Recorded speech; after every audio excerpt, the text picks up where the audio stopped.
नमस्कार मंडळी. भूतांच्या गोष्टी ऐकायच्या आहेत का? हो. मग चला माझ्यासोबत. कुठे?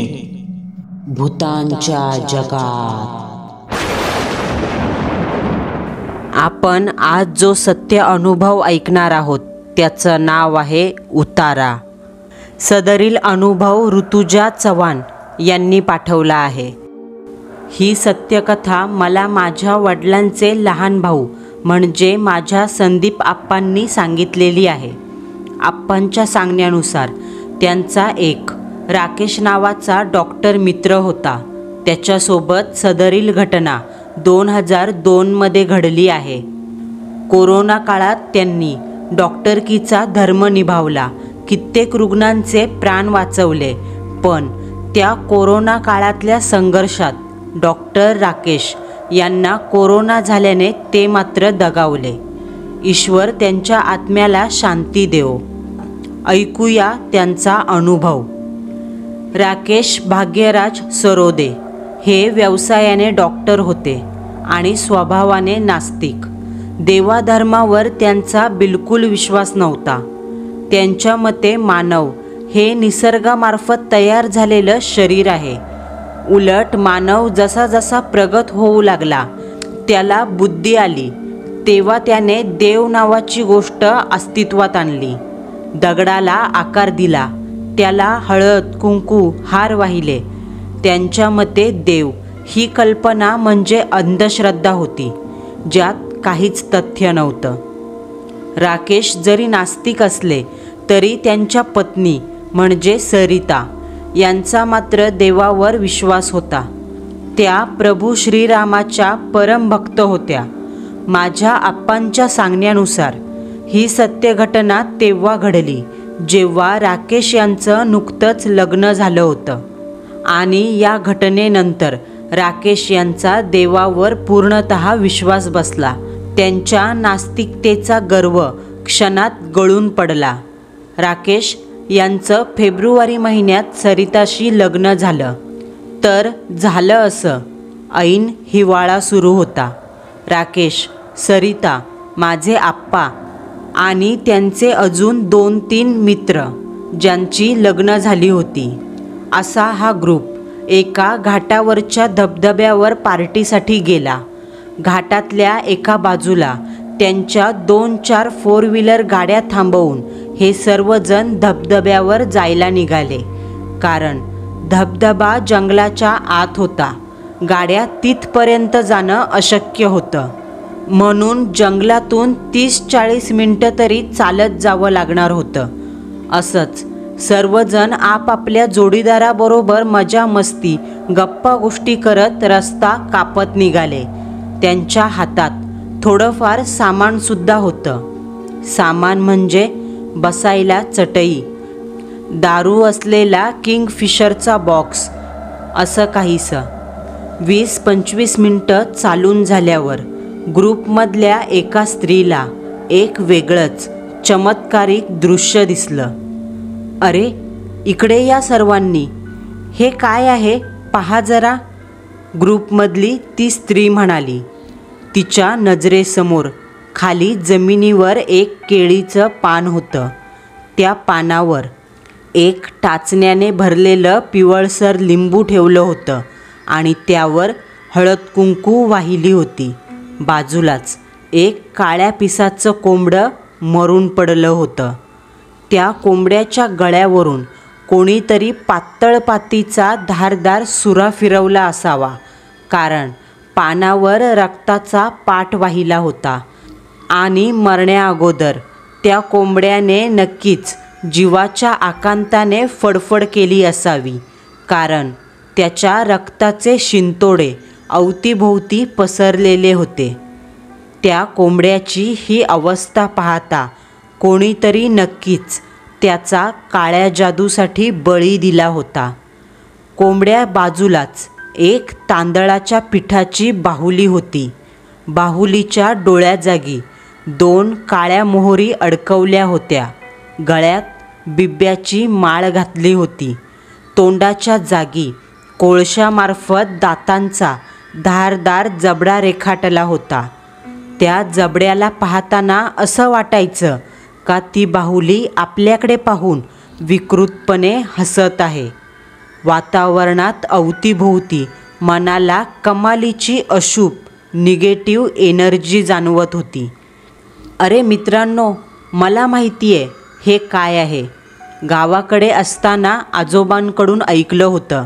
हा उतारा आहे. ज्याच्या अंगावर भूत चढतं ना, त्या भूताला उतरवण्यासाठी चेटक्या हा उतारा वापरतात. याला उतारा किंवा कोकणात राखीसाचा नैवेद्यसुद्धा म्हणतात. मी माझ्या आजोबांकडून ऐकलं आहे, हा उतारा जिथे उतरवला जातो तिथे अवतीभोवतीच कुठेतरी भूत आत्मा बसलेली असते. कारण तो त्याचं नैवेद्य ऊर्जेने ग्रहण करत असतो. म्हणजे हा जो कोंबडा आहे ना, हा कोंबडा तो खाणार नाही, तर हा कोंबडा जेव्हा मेला तेव्हा त्याची मरताना जी आतून आत्मा बाहेर पडली ती त्याने ग्रहण केली. ग्रुपमधला एक समीर नावाचा मित्र म्हणाला. आजूबाजूला उभ्या असणाऱ्या स्त्रिया ही माहिती ऐकून जराशा घाबरल्याच. सरिताबाईंच्या चेहऱ्यावर सुद्धा भीतिमय भाव ठळकपणे दिसले. त्यांची तिरकस नजर हळूहळू अवतीभोवती फिरू लागली. काय माहीत, अनामिक क्रूर शक्ती आपल्या जवळच असावी. समीरची ही फडतूस माहिती राकेशला मात्र मुळीच पसंत पडली नाही. कारण अशा या पार्टीच्या क्षणाला या खोट्या माहितीमुळे पार्टीतील इंटरेस्ट कमी होण्याची भीती होती. ए सम्या, काय तू पण या असल्या भाकडकथा सांगत सुटलायस? आणि तुम्हीसुद्धा काय याच्यावर विश्वास ठेवता? हे बघ सम्या, तुझ्या या बनावट कथेमुळे पार्टीचा मूड खराब झाला. असं म्हणत राकेशने तो टाचण्यांनी भरलेला हळद कुंकू वाहिलेला लिंबू आपल्या हाताने उचलला आणि तो काळ्या पिसांचा कोंबडा लाथ मारत दूर झुडपात फिरकावला. अहो, राकेशच्या या क्रियेने सरिताच्या तोंडून चिंतेने आवाज बाहेर पडला. तिला राकेशच्या या कृतीने जराशी भीतीसुद्धा वाटली. कारण सरिताने ऐकलं होतं, उतार्याला स्पर्श केला तर ते भूत त्या माणसाच्या मागे लागतं. सरिता, घाबरू नकोस, काही होत नाही. उलट असे खूप लिंबू पिळून त्याचं सरबत करून पिलोय मी. राकेशच्या या वाक्यावर नवं लग्न झालं असल्याने सरिता मनात असूनसुद्धा काहीच म्हणाल्या नाहीत. राकेशने तो पिवळा लिंबू उचलून त्याच्या सर्व टाचण्या काढून टाकल्या आणि लिंबू खिशात ठेवलं. अरे चला, उशीर होतोय, असं राकेशने म्हणताच सर्व पुन्हा चालू लागले. राक्या, हे सर्व करायची गरज होती का? माझे आप्पा राकेशरावांना म्हणाले. ए संदीप, तुला माहिती आहे ना, मी अशा गोष्टींवर विश्वास ठेवत नाही. तू पाहिलं नाही का बायका किती घाबरल्या होत्या? माझ्या आप्पांना राकेश म्हणाले. त्यावर आप्पांनी फक्त मान हलवली. कारण या नास्तिक माणसाला सांगून काहीही फायदा होणार नव्हता हे त्यांना माहिती होतं. काही वेळातच ही सर्व मंडळी धबधब्यावर पोहोचली आणि धबधब्यावर भिजून या सर्वांनी मस्तपैकी एन्जॉय केलं. त्यानंतर धबधब्यापासून दूर एका झाडाच्या सावलीखाली चटई टाकून सर्वजण बसले. किंगफिशर दारू, चिकन लॉलीपॉप, बिर्याणी अशा शाही थाटात सर्वांची पार्टी सुरू झाली. पुरुष लोक एका बाजूला बसून दारू पीत होते, तर थोडं दूर बायका बिर्याणी खात होत्या. अरे, कांदा लिंबू दे, आणलंय का नाही? राकेश म्हणाले. त्यावर त्यांचा एक मित्र म्हणाला, राकेश, लिंबू आणले होते पण संपले रे बाबा. राकेशच्या शरीरात दारूची नशा विषासारखी पसरली होती. आपण काय करत आहोत, काय बोलत आहोत यावर त्यांचं नियंत्रण नव्हतं. डोळ्यांच्या पापण्या नशेने जड झाल्या होत्या. ते पूर्णतः दारूच्या अंमलाखाली होते. पण त्याही अवस्थेत मनाला कुठेतरी जाणीव झाली, आपल्या पाठीमागे अगदी काही अंतरावरच कोणीतरी बसलं आहे. त्याच्या नाकातून निघणाऱ्या त्या थंड श्वासांची जाणीव मानेवर होत होती. मग अचानक कानावर एक घोगरा, करड्या स्वरातला आवाज ऐकू आला. असं वाटलं का कोणीतरी अगदी कानाजवळ येऊन बोलतंय, जणू कर्णपिशाच्च. तुझ्या खिशात लिंबू आहे, तोच कापून घे. राकेशरावांना तो आवाज आला. तसं त्यांनी नशेतच आवाज आलेल्या दिशेने वळून पाहिलं, पण समोर कोणीच नव्हतं. दारूच्या नशेत असल्याने त्यांनी कशाचाही विचार न करता खिशातून लिंबू बाहेर काढलं आणि सुरीमार्फत कापलं. त्या लिंबाचा रस आपल्या चाखण्यात मिक्स करून दारूसोबत तो चाखणा खाऊ लागले. राकेशरावांकडून घडलेल्या या असावध घटनेचा पुढे जाऊन त्यांच्या जीवनात काय बदल होणार होता हे आता नियतीलाच ठाऊक. आप्पा सांगतात, आमची पार्टी संपायला त्यावेळी खूप उशीर झाला. 6:30 वाजून गेले.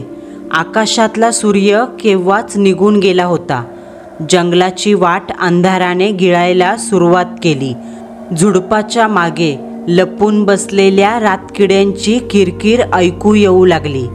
तशी प्रत्येकाने आपापल्या नोकिया फोनची टॉर्च चालू केली आणि टॉर्चच्या प्रकाशात सर्वजण रस्ता काढत निघाले. राकेश आणि सरिता सर्वात मागे चालत होते. राकेशला दारू जरा जास्तच झाली होती. त्याच्या हाताला धरून सरिता त्याला मार्ग दाखवत पुढे चालत होती की अचानक राकेश. दारूच्या धुंद अवस्थेत सुद्धा राकेशच्या कानावर तो सूक्ष्म स्वरातला, अगदी हळुवारपणे हाक मारलेला घोगरा आवाज पडला.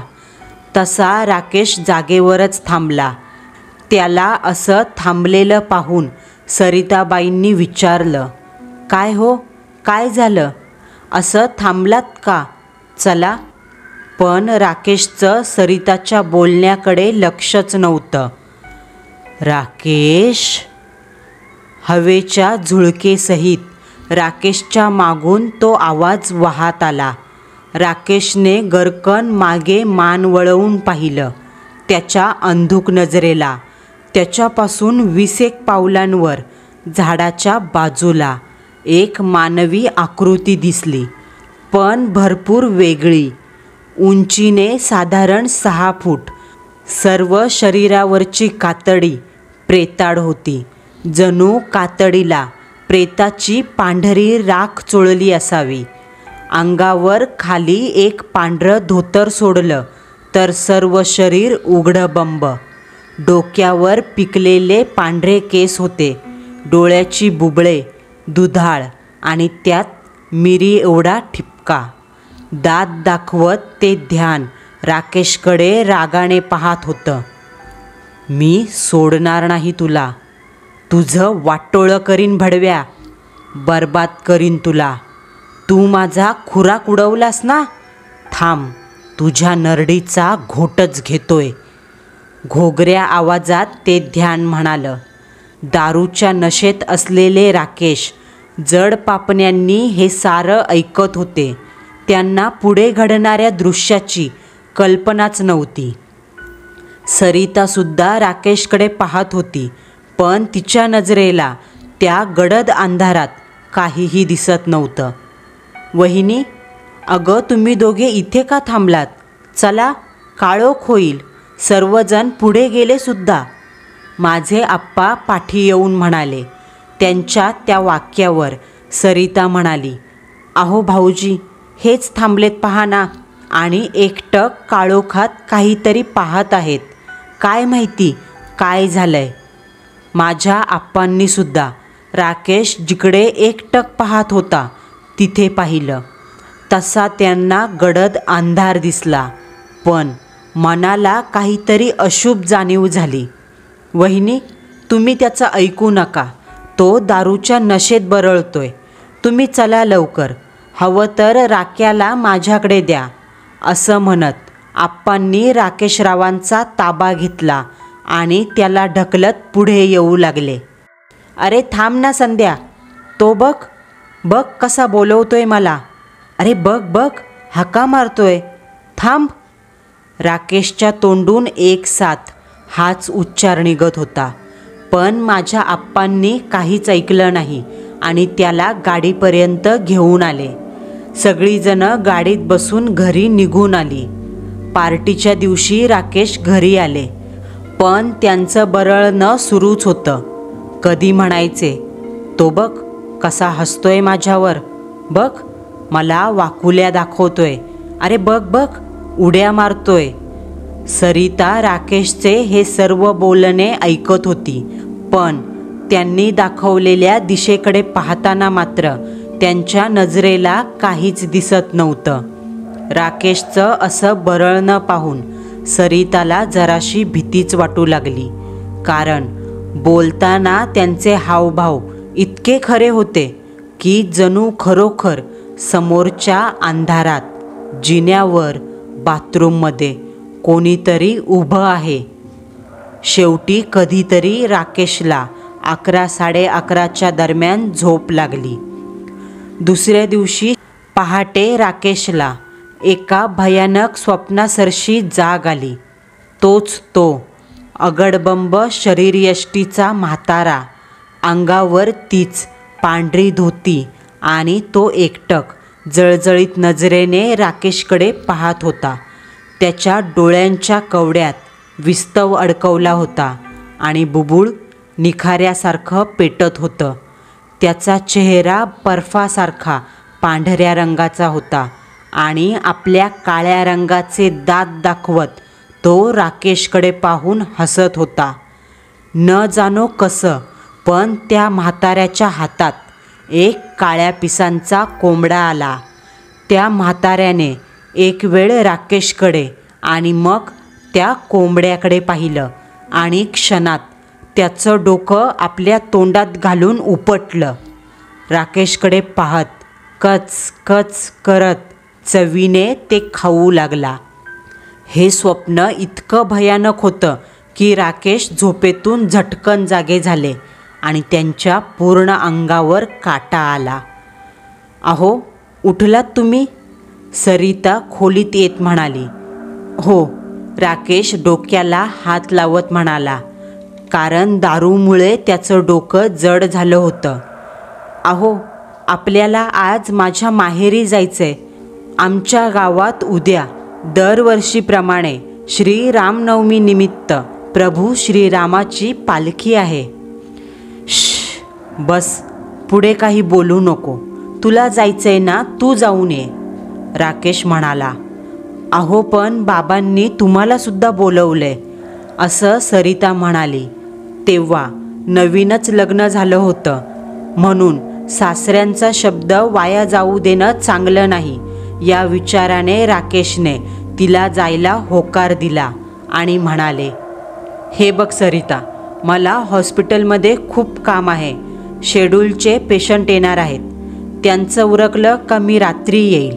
तू हवं तर टॅक्सी कर आणि जा. त्यावर सरिता, नाही, मी नाही जाणार टॅक्सीने. हवं तर आपण दोघेही रात्रीच जाऊ, अशा म्हणाल्या. तशी राकेशने होकारार्थी मान हलवली आणि फ्रेश होण्यासाठी बाथरूममध्ये गेला. चहा नाश्ता करून हॉस्पिटलमध्ये आला. काम करता करता राकेश त्या भयानक स्वप्नाबद्दल सर्व काही विसरून गेला. हॉस्पिटलमधून निघेपर्यंत रात्रीचे 8:30 वाजले. त्यानंतर आपल्या मारुती सुझुकी अल्टोने तो घरी आला. सरिता तयारच होती. राकेशही फ्रेश झाला आणि दोघेही जोड्याने सरिताच्या गावी जाण्यासाठी निघाले. सरिता देवभोळ्या होत्या. त्यांनी इतक्या रात्री आपण घरी जाण्यासाठी निघालो म्हणून देवघरातील उपासना करण्यासाठी वापरली जाणारी माळ आपल्या सोबत घेतली होती. सरिता सांगतात, रात्रीच्या वेळी भूतखेतं बाहेर पडतात. रात्रीच्या वेळी त्यांचा प्रहर सुरू असतो आणि त्या अनिष्ट शक्तींपासून वाचण्याकरता ही माळ सोबत असावी. सासूरवाडीला पोहोचायला त्या दोघांनाही 1.5-2 तास जाणार होते. गाडीने शहराचा रस्ता मागे सोडला आणि सरळ मार्गी सुनसान काळ्या कुट्ट नागाच्या कातीसारखा हायवे सुरू झाला. गाडीच्या दोन्ही तर्फा जंगल होतं. जंगलात 15 फूट उंचीची झाडं त्या रात्री अकराळ विक्राळ सैतानी रूप घेऊन उभी असल्यासारखी भासत होती. डावी उजवीकडे असलेल्या त्या झाडांच्या मधोमध हायवे होता. राकेशरावांनी गाडीत असलेला रेडिओ चालू केला. त्यावर जुन्या काळातील गाणी सुरू होती. सरिता गाडीच्या खिडकीतून बाहेर पाहत होत्या. राकेश गाडी चालवण्यात मग्न होते. तोच अचानक खिडकीतून बाहेर पाहणाऱ्या सरिताला आपल्या पाठीमागच्या सीटवर कोणीतरी बसलं आहे असं जाणवू लागलं. मनाला एक अशुभ शक्तीची चाहूल लागली. सरिताबाईंनी एक वेळ मागच्या सीटवर नजर फिरवली, पण मागे कोणीच दिसत नव्हतं, किंवा असूनही दिसत नसावं. फक्त त्याच्या अस्तित्वाची चाहूल लागत होती. सरिताबाईंनी माळ हाती घेतली आणि प्रभू श्रीरामाचा जप करू लागल्या. बाहेर झाडाभोवताली मिठी मारून बसलेला अंधार. त्या अंधारातच सरिताबाईंना एक म्हातारा उभा दिसला.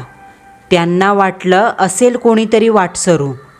काही वेळाने अचानक धावणारी गाडी धक्के खात खात बंद झाली.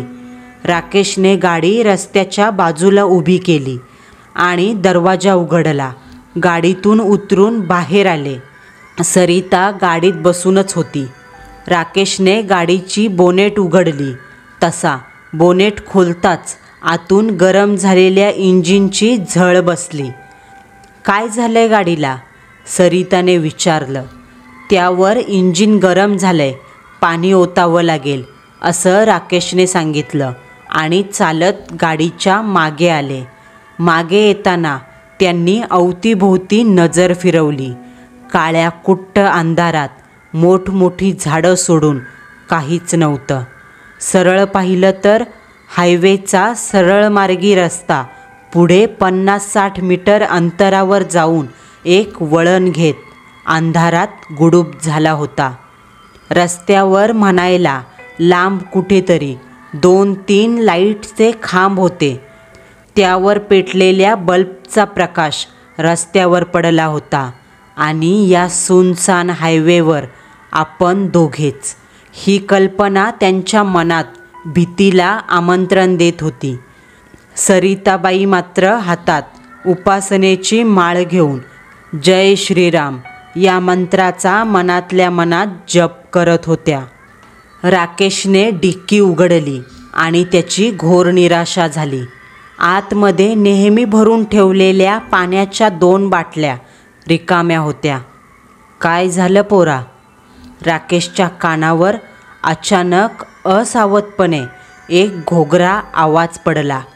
त्या अचानक आलेल्या आवाजाने राकेश दचकले आणि झटकन त्यांनी मागे वळून पाहिलं. राकेशरावांपासून 20 पावलावर अंधारात एक अशक्त अंगकाठीची म्हातारी आकृती उभी होती. डोक्यापासून कमरेपर्यंतचं शरीर उघडं होतं. खाली एक सफेद धोतर घातलेलं. सुकलेल्या झाडाच्या फांदीप्रमाणे काटकुळे हातपाय. एखादा आजारी वृद्ध माणूस त्याच्या जीवनाची अंतिम घटका मोजत असतो, त्या क्षणाला त्याच्या अंगावर मांस कसं हाडांना चिकटलं जातं आणि छातीचा पिंजरा दिसतो, तशी याची बरगडी दिसत होती. त्या म्हाताऱ्याच्या अंगावरची हाडं राकेशला स्पष्ट दिसली. 20 पावलावर असूनही त्या म्हाताऱ्याचा आवाज मात्र खणखणीत होता. काय रे, काय झालं पोरा? गाडी का थांबवली? म्हाताऱ्याच्या तोंडून पुन्हा तोच घोगरा भसाडा आवाज आला, पण त्याची हालचाल झाली नाही. "अहो बाबा, गाडीचं इंजिन गरम झालंय. इंजिन थंड करण्यासाठी पाणी ओतावं लागेल, पण माझ्याकडचं पाणी संपलं आहे. तुम्ही इथेच राहता का? थोडं पाणी द्याल का आम्हाला?" "हां, देतो ना पाणी. ये, माझ्या मागं मागं ये." त्या म्हाताऱ्याने उजव्या बाजूला वळण घेतलं आणि जंगलात घुसला. चालताना त्याचं सर्व शरीर अगदी ताठ होतं, जसं थंडीत ताठरून मेलेलं प्रेत असावं. राकेशने सरिताला गाडीतून बाहेर बोलवलं, पण बाहेर येताना सरिताने नेमकी हातातून उपासनेची माळ गाडीत ठेवली. दोघेही त्या म्हाताऱ्याच्या मागोमाग जंगलातल्या वाटेने चालू लागले. खालची वाट मातीची असून 2 माणसे जातील एवढी मोठी होती. दोन्हीकडे झाडांच्या चित्रविचित्र सावल्या ठाण मांडून उभ्या होत्या. अंगाला थंड गारवा जाणवत होता. पण या अशा थंडीतसुद्धा हा म्हातारा उघडा का वावरतोय हे सत्य पचवणं सरिताला जरा जड जात होतं. सरिताबाई सांगतात, "माझ्या हातात लेडीज वॉच होती. मी घड्याळात टाईम किती झाला आहे हे पाहिलं तर मला धक्काच बसला. कारण अर्धा तास झाला होता आम्ही त्या म्हाताऱ्याच्या मागे मागे चालत होतो. आता मात्र त्या म्हाताऱ्यावर मला संशय यायला लागला. हा नक्की माणूसच आहे ना? कारण चालताना तो अगदी ताठ चालत होता. त्याचे हात चालण्याच्या गतीने मागे पुढे होत नव्हते आणि पावलांचा आवाज येत नव्हता." सरिताबाईंचा सिक्स सेन्स जागृत झाला. समोरचा म्हातारा त्यांना वेगळा भासू लागला. मनात अकालनीय भीतीचा स्पर्श झाला. सरिताबाईंनी एक वेळ विचार केला, राकेशला सांगावं, हा म्हातारा मला नीट दिसत नाही. पण त्यांच्या बोलण्यावर राकेशने विश्वास ठेवला नसता. अशीच 2 मिनिटं गेली. चालून झाल्यावर वाटेत कुठेतरी पाण्यामार्फत तयार झालेला चिखल लागला. त्या चिखलाच्या वाटेवरून तो म्हातारा पुढे गेला आणि त्याच्या पावलांचे ठसे सरिताला दिसले. त्या पावलांचे ठसे पाहताच सरिताच्या मणक्यातून थंडगार भीतीची सूक्ष्म लाट आली. शरीरावरचा एक न एक केस ताठरला. पायापासून टाळूपर्यंत सर्व शरीर शहारलं. तोंडाचा आ झाला. धक्का बसल्यागत त्या जागीच थांबल्या. कारण खालच्या तपकिरी मातीवर चॉकलेटी चिखलाने उलट्या पावलाचे ठसे उमटले होते. सरिताने त्यांच्या आजीकडून ऐकलं होतं, जेव्हा मेलेलं माणूस अतृप्त इच्छेपोटी भूत बनतं तेव्हा भूताचे पाय उलटे असतात. कारण त्यांचं जीवनचक्र हे निसर्ग नियमाच्या विरोधात असतं. त्यामुळं त्यांच्या पाऊलखुणा या उलट्या असतात. सरिताच्या आजीने हे सुद्धा सांगितलं होतं. उलटी पावलं असलेली भूतावळीची जमात फार भयानक आणि क्रूर असते. शक्यतो ती आपल्या सावजाला जिवंतपणी नरक यातना देतात, मग हळूहळू त्याला मृत्यूच्या दिशेने नेतात आणि मेल्यावर त्याच्या आत्म्याला आपला गुलाम बनवतात. सरिता धक्का बसल्यागत जागेवरच थांबल्या. आपण एका भूताच्या तावडीत सापडलो ही गोष्ट त्यांना सहन होईना. पण नास्तिक विज्ञानबुद्धी राकेश या गोष्टीपासून अजाण होता. आपण ज्या म्हाताऱ्याच्या मागे चालत आहोत ती एक क्रूर भुताटकी आहे याची त्याला कल्पनाच नव्हती. तो म्हातारा एका मेलेल्या झाडापाशी जाऊन पाठमोरा उभा राहिला. "ये, माझ्या जवळ ये." आवाजात रुबाब, हुकमी स्वरातला ताल होता. सरितापासून 10 पावलावर राकेश आणि 20 पावलांवर त्यांचा काळ उभा होता. म्हाताऱ्याचा आवाज इतका मोठा होता का त्याची स्वरकंपनं ऐकून झाडावर झोपलेली पाखरंसुद्धा फडफडत उडून गेली. हळूहळू करत त्या म्हाताऱ्याने मागे वळायला सुरुवात केली. तसं त्याचं भयान रूप डोळ्यांना दिसून आलं आणि नास्तिक राकेशरावांचे धाबे दणाणले. पोटात भीतीने गोळा आला. हातपायांना लकवा मारला जात मेंदू बधीर झाला. त्या म्हाताऱ्याचं चेहऱ्यावरचं मांस आगीने जळालं होतं. पूर्ण शरीर होरपळलं होतं. जळून काळसर निळसर झालं होतं. जळालेल्या जबड्यातून आतले दात ओठ नसल्याचं स्पष्ट दिसत होतं.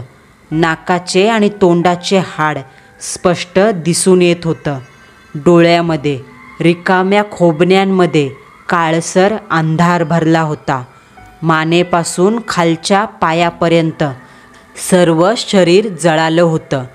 त्या म्हाताऱ्याकडे पाहून असं वाटत होतं की मसनातील अर्धवट जळालेलं प्रेत मैतेवरून उठून उभं राहिलंय.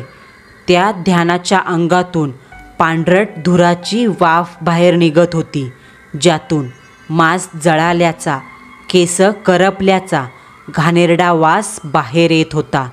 हे पाहून राकेशरावांची मती चक्रावली.